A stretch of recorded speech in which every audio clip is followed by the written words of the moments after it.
Exploitation was a major trend in the 1970s with movies like Superfly and Shaft and Buck and the Preacher, and the list goes on and on and on.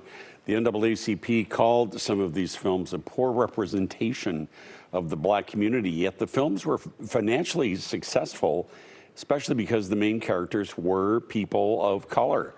Boston Globe film critic Odie Henderson shares a look at the genre in his new book, Black Caesars and Foxy Cleopatras, a history of blaxploitation cinema. Odie, welcome. Nice to have you here with us. Good morning. Thank you for having me on. So I always wondered, because I've talked to so many people who have found blaxploitation films demeaning, but also a lot of people who found them very empowering at the same time. Where do you fall on this? Well, I saw a lot of these movies when I was a kid, so a kid's interpretation of seeing a black person on the screen with power, because there certainly weren't any on TV at the time, was very, very influential to me. It was very powerful to see, Pam Grier with a gun, or Ron O'Neal, or Richard Roundtree walking through Times Square in Shaft. Whenever I walk through Times Square, I hear Shaft and I pretend that I'm Shaft. Yeah. You play the theme song in your head while you're walking. I play that, yes.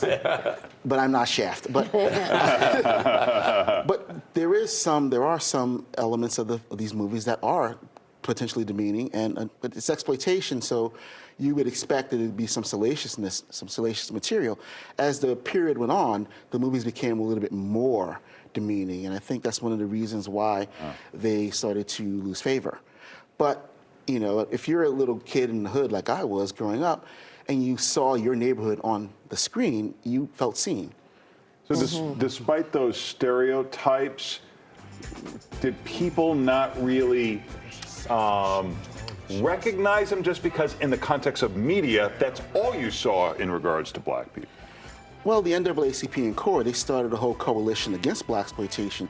So there was notice that in some circles they found this stuff without any kind of redeeming value whatsoever. But at the same time, the audience wants what it wants. And again, in my neighborhood, there were people like Youngblood Priest, who was in Superfly.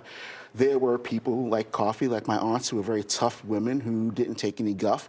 So we saw that, and I think the audience's idea was different than the NAACP and CORE's idea, because they had to represent a larger segment of the black population. We're not a monolith, but at the same time, we do like entertainment. And did this also wind down at the time that we saw a lot more African-American representation on TV in the 70s, and then maybe that kind of surpassed these movies? Well, that was my original theory when I started writing the book, that I figured that once you had more black people on television, on Sanford and Son, on Good Times, on The Jeffersons, Roots, and other positive representations of black people on TV, and TV is free, or at least back then it was, that this would die. But Elvis Mitchell had a different theory in his movie, Is That Black Enough For You?, a documentary about the same subject, where he thought The Wiz was what destroyed it, because The Wiz cost so much money, and even though it's pretty much a cult classic and beloved by black people of my generation, it didn't make its money back at the time. And when that happens, Hollywood says you don't get another chance. Wow. So I bent my theory to kind of include that. Yeah. Yeah. Talk to me, though, about what you think are like the classics of this genre. Is it Shaft at the top of the list, pretty much? Shaft is probably close to the top of the list, if not at the top of the list. Chicago had a big hand in a lot of these movies. Melvin Van Peebles was born here. Curtis Mayfield, of course, the Superfly soundtrack, born here. Cooley High takes place here. So Shaft, Cotton Comes to Harlem, which is pretty much the first movie where Hollywood came to the insane notion that black people went to the movies. That is typically the beginning of blaxploitation, is they say Cotton Comes to Harlem. But Shaft, Superfly, and Coffee, I call the holy trinity of blaxploitation in the book. And I think those are the three movies that everything else is measured against. I remember going, I think, to the drive-in and seeing Blackula, and like some of the horror spoofs that fell into blaxploitation. And in all fairness, many of the movies, most of the movies that came out of the 70s were pretty ridiculous. At a time. So, why should these escape it also? Well, they shouldn't. I mean, they're just part of the environment. In the book, I talk about what's going on at the same time these movies are being made, what's going on outside of the movies. And you find that, for example, with the Nixon era, we had all these paranoid thrillers. And with the rise of Black Power and so on, you had these films representing this type of movie. You know, here in Chicago, you know, at the Loop Theaters, the Chicago, the Oriental, they would show these films and people would show up and come down there.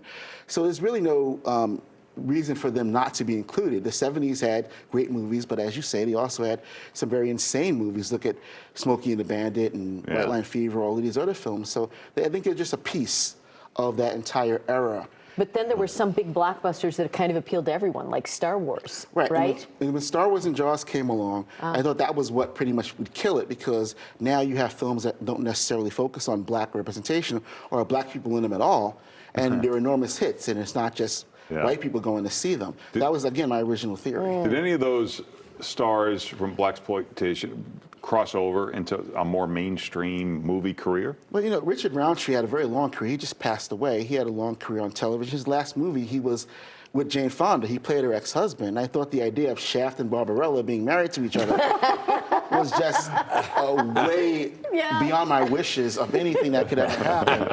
And of course, Pam Grier did Jackie Brown. Right. And we had Fred Williamson is still around making movies, and he did some stuff with Tarantino. So there were some people, you know, again, these movies made in the 70s, and a lot of these folks have passed away or are up in age. And so you don't really see them very often. Pam Grier was also on The L Word. So they're still around. And they had some crossover appeal. William Marshall was in Twilight's Last Gleaming.